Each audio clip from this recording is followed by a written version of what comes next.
He ta je ma bo ka katung rung siam pikul asam pul test tur da in ka kala ka thenga ka ti zo chi a ngoro a chhuan hi ka boutlat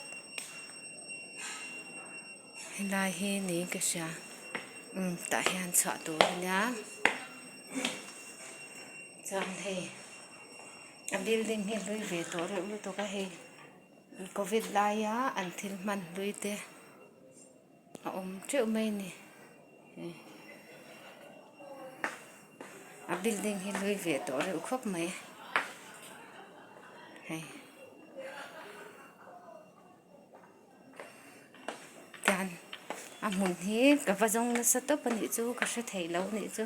ni ka zo te nan hre lo je na thang ka kal chuk je na a han lar ve re u tu ka cancer hospital peng ding lam a chho ani ta hei ko zo zau de motor lo ding chewa ka kal na lai chu khi lai khi ni ta ni chung sak khi hei ti han motor te lo ding chewa kal ve du tan pon sia ta har to lawang ti han hei helai ven lui to tak ambulance lui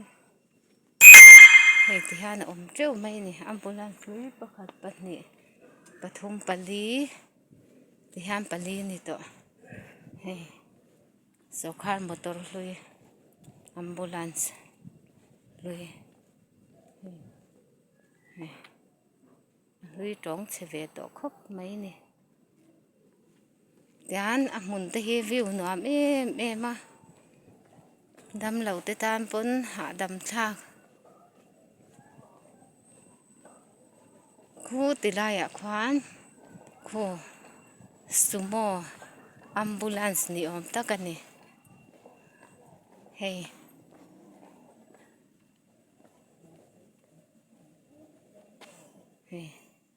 lui to na thel te om trip trupa cheng noi exam man nge nyang ti han a ding khep khup mai ni a siam thei to lo ni berang chu au yom ne mai hei kol basha pangbal hi pangbal na ani a pangbal se lo tan khan bazaran zo rang thin ka hei pangbal ku hei po ambulance hei lui a ding khep khup mai ni a ui ne mai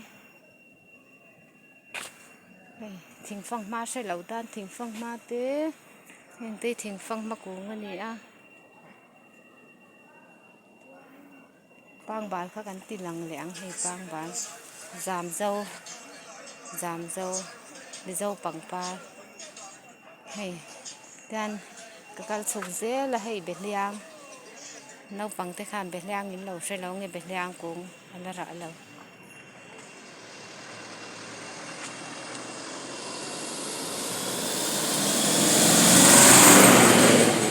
hei thei hai kung te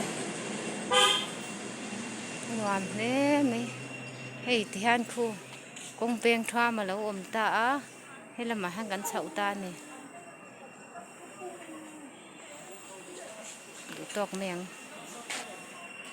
zawai in chi bai vek ule